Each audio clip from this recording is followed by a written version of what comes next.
Kunci Anda sukses dunia akhirat, percayalah takdir. Dan semua takdir itu baik, tapi kita belum tahu rahasianya. Allahu Rabbi wal Islam dini wa Muhammadan Rasulullah wa yaqini. Selama saya di Indonesia, itu yang saya ambil belajaran. Kita orang Indonesia selalu harus dunia. Tidak ada akhirat sendiri. Dunia dan mau kaya di dunia kaya, selamat di dunia selamat. Jadi dunia itu harus dibawa. Kalau udah bahasanya akhirat, pasti orang bertanya, terus dunia kita gimana? Makanya begitu saya membaca sukses dunia akhirat, wah ini Indonesia ini.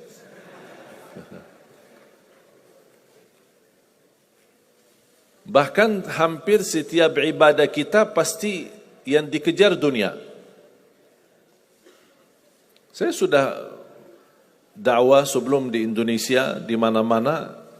Tapi baru pertama kali pas saya di Indonesia diminta amalan, gimana supaya dapat amalan mudah kerja, dapat amalan mudah urusan, dapat amalan lancar rezeki, dapat amalan. Jadi ujung-ujungnya semua untuk urus dunia. Makanya saya buatkan satu buku. Habis saya sudah fahami dan belajari karakter orang Indonesia.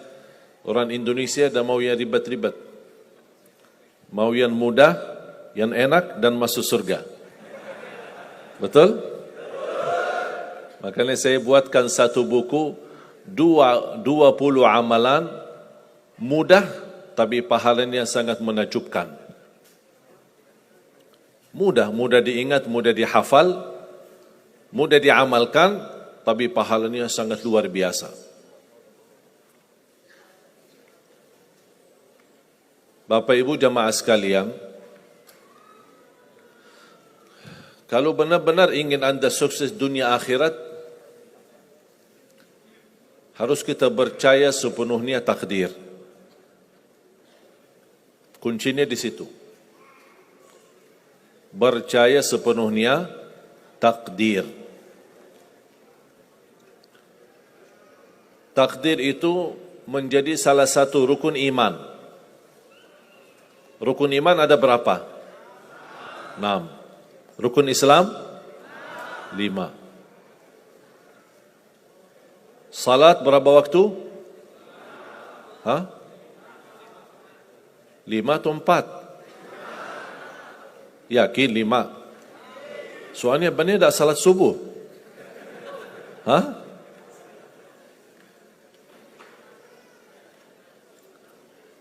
Takdir itu menjadi salah satu rukun iman.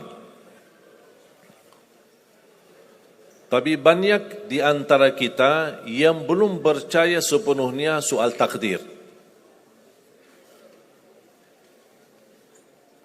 Dan kita sifat manusia, mohon maaf, suka tidak adil. Contoh, kalau Allah berikan karunia, nikmat, pertama kita lupa bersyukur. Yang kedua, kita tidak pernah berkata sama Allah, ya Allah kenapa aku dapat nikmat ini? Tapi sebaliknya, kalau kita diuji oleh Allah, kita kurang sabar, dan kita bertanya sama Allah, ya Allah kenapa saya diuji? Faham enggak? Kalau kita dapat nikmat, ada enggak orang-orang yang lulus misal ujian, dia berkata, ya Allah kenapa saya lulus ujian? Tak pernah. Tapi kalau dia tidak lulus, dia bilang apa? Ya Allah kenapa saya tidak lulus? Ketika ditimpa musibah, dia selalu merasa nyesal atau merasa sakit hati, tersinggung. Berkata sama Allah, kenapa saya diuji? Padahal saya orang baik. Saya jaga salat, saya berusaha mendekat sama Allah. Tapi saya merasa bertambah berat ujiannya. Tapi sebaliknya, ketika diberikan nikmat, dia tidak pernah menyebutkan, ya Allah kenapa saya mendapatkan nikmat ini? Kayaknya si fulan lebih fantas mendapatkan nikmat. Itu tanda manusia tidak adil. Tidak bersikap adil. Makanya subhanallah, semakin anda mantap imannya terhadap takdir, semakin hidupmu jadi nikmat. Saya kasih contoh.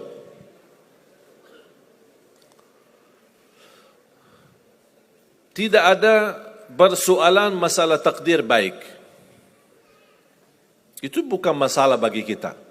Justru kita bertambah senang kalau kita mendapatkan takdir yang baik. Tapi yang menjadi persoalan bermasalah bagi kita adalah takdir buruk.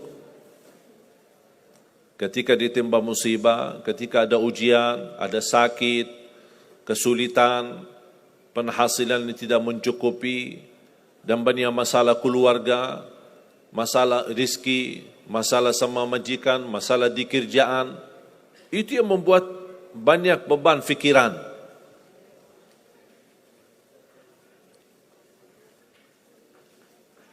Tapi kita harus tahu, sebenarnya walaupun takdir itu ada baik, ada buruk, kenyataannya buruk, nampaknya buruk, tapi hakikahnya baik. Hakikahnya baik. Tapi kapan kita bisa tahu takdir yang buruk ini bisa menjadi baik bagi kita? Belum tentu sesaat terjadi ujian itu. Bisa jadi belakangan, bahkan bisa menjadi sekian lama baru kita tahu dan sadar ternyata takdir itu baik bagi kita.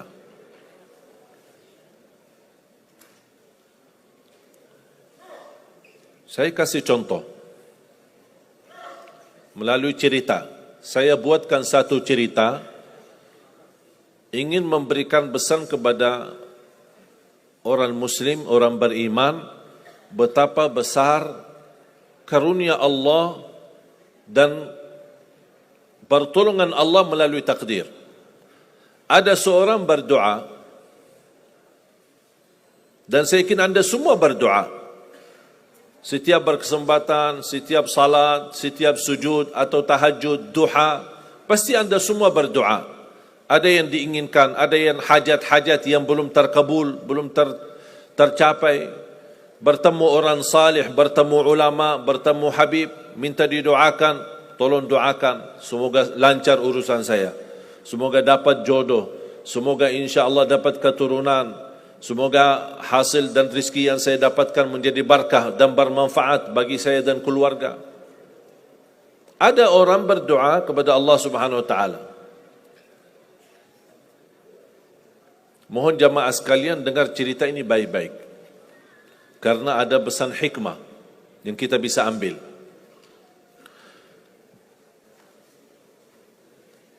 Orang ini berdoa tapi tidak melebihi selain doa meminta jodoh yang salihah, yang cantik, yang kaya.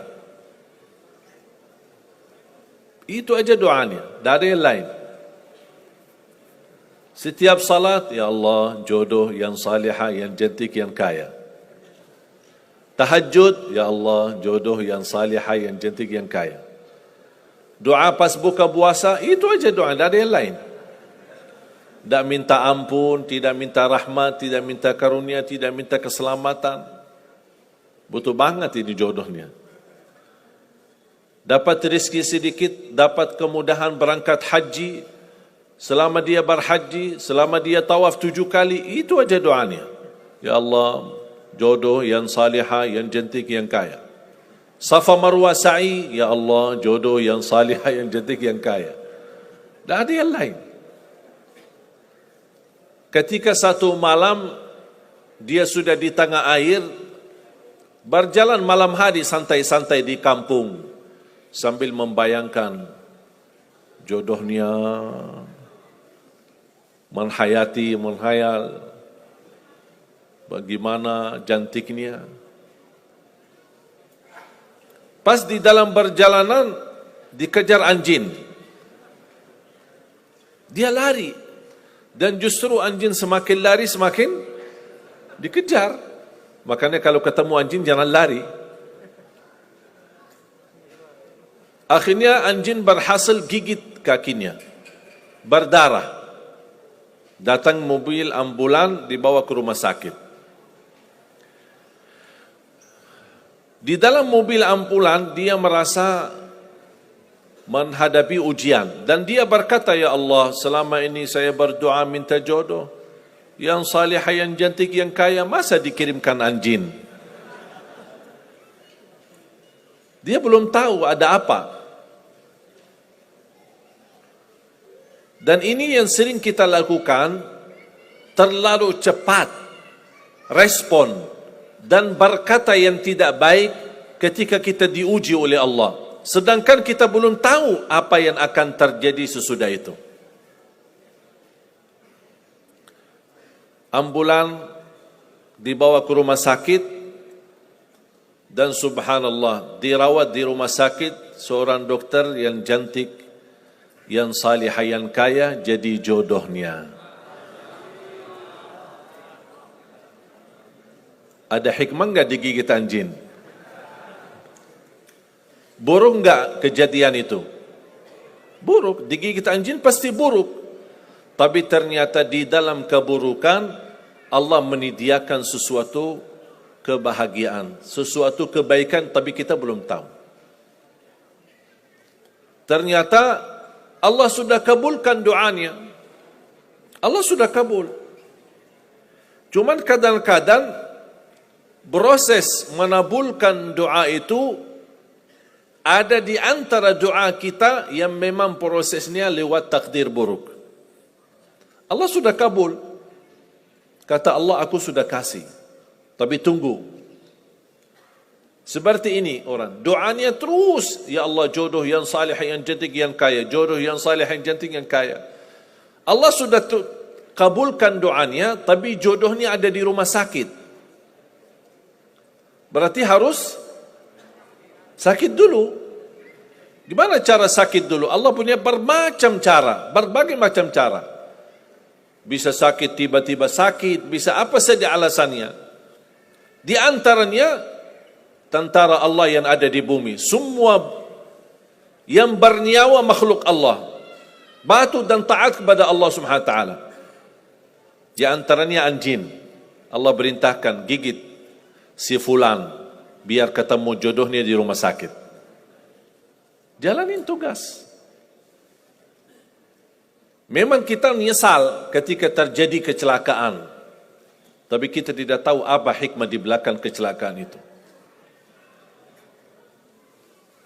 Dan sering saya bilang sama jamaah, mudah-mudahan Allah kabulkan semua hajat-hajatmu.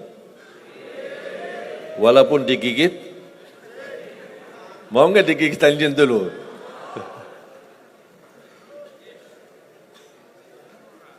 Sebenarnya kalau kita tahu rahasia takdir, apapun yang akan terjadi, kita tidak ada kekhawatiran. Karena kita tahu sesudah ujian ini pasti ada sesuatu kebaikan.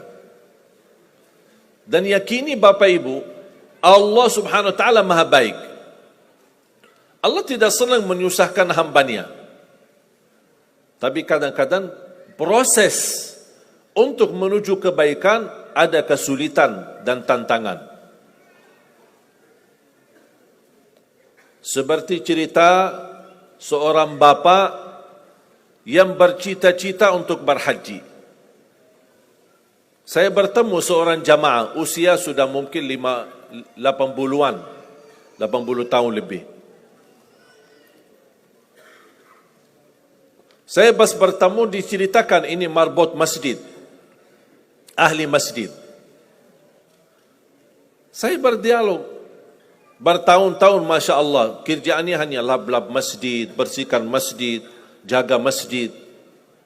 Saya berkata sama beliau, Pak, apa yang Bapak inginkan?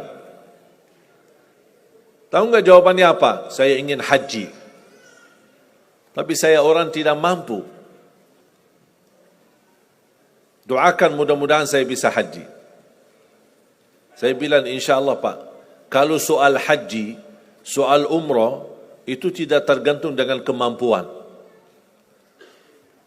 Ada orang yang tidak punya uang sama sekali tapi dapat dipanggil bisa haji. Karena haji dan umrah itu hadiah dan panggilan Allah Subhanahu wa taala bagi hambanya.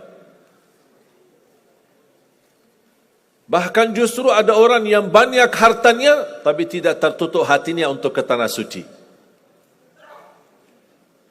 Boleh kita bercita-cita, berkeinginan ke tanah suci, tapi jangan digantungkan persoalan ini masalah kemampuan. Nanti kalau saya ada uang, saya mau haji dan umrah. Belum tentu, saat sudah ada uang, belum tentu haji dan umrah. Kalau belum dipanggil oleh Allah Subhanahu wa ta'ala.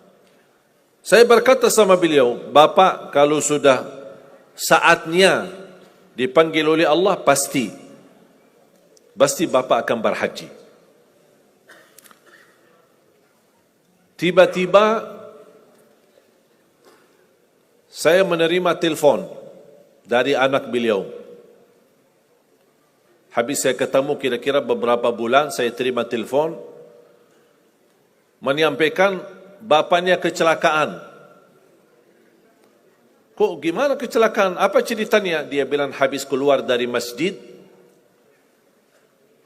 pulang malam hari, nampaknya ada mobil, pas ayahnya lagi seberang jalan, ada mobil tidak memperhatikan, kemudian tabrak. Alhamdulillah tidak terlalu parah, cuman perlu dirawat di rumah sakit sedikit, sebentar. Saya ke sana, pergi. Rumah sakitnya di mana? Dikasih tahu alamatnya. Saya datang kunjung silaturahim. Pas beliau bertemu dengan saya, nangis dan pingin peluk saya. Dan terus saya tanya gimana? Kata beliau, ada cerita yang istimewa terjadi sama saya. Ternyata orang yang menabrak beliau, orang yang kaya.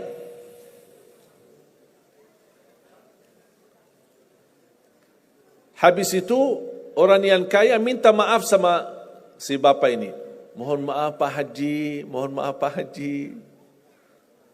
Beliau tambah nangis. Orang kaya bingung, ya kenapa sih setiap mohon maaf malah nangis dia. Ditanya kenapa Pak nangis, sakit? Tidak, karena bapak dari tadi bilang Pak Haji, sedangkan saya belum haji.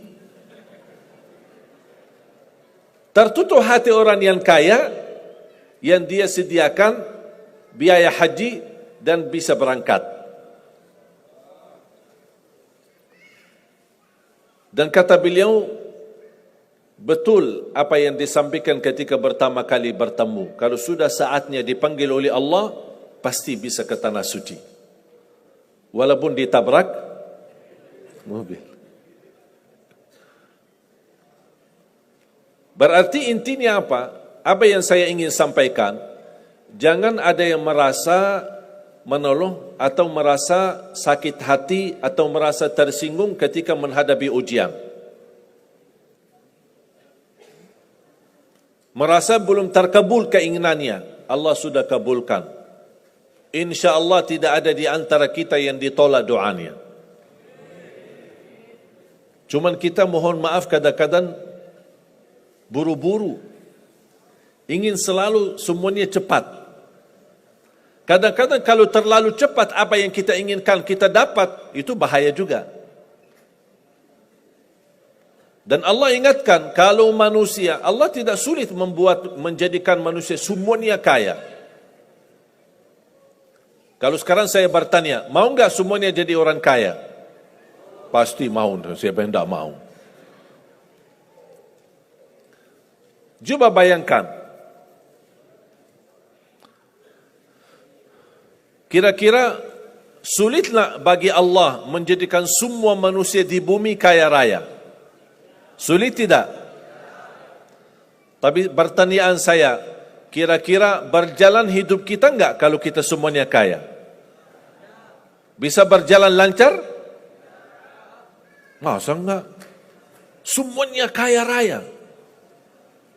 Gimana kehidupan kita sehari-hari? Berjalan lancar tidak? Kenapa tidak? Saking banyak kekayaannya. Kalau semuanya kaya, memang sulit menjalani kehidupan. Contoh, cari supir, siapa yang mau supirin kita? sama-sama kaya. Datang minta tolong sama teman, boleh enggak ini cariin supir? Aku aja lagi cari supir, dah dapat. Mau punya perusahaan sendiri, butuh tenaga kerja kan? Semuanya orang kaya. Buat apa kalau mereka semua kaya, masing-masing punya pabrik, tapi tidak ada yang bekerja? Sulit enggak jalan hidup? Sulit. Sama sebaliknya, kalau semuanya di bumi miskin, susah. Kira-kira gimana hidup kita? Ya susah juga. Tidak bisa lancar hidup di dunia. Setiap ada orang datang minta tolong, Pak, apalagi saya Pak? Saya aja susah. Tapi makanya ada hikmah. Allah menjadikan ada yang kaya, ada yang miskin. Yang kaya menutupi kebutuhan yang miskin, miskin juga menutupi kebutuhan yang kaya, saling mengisi. Supaya apa?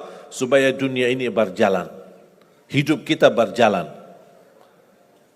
Tapi coba bayangkan kalau semua orang kaya tidak mau membantu orang miskin, dan semua orang miskin sombong dan mau melayani orang kaya, gimana kehidupan kita? Susah.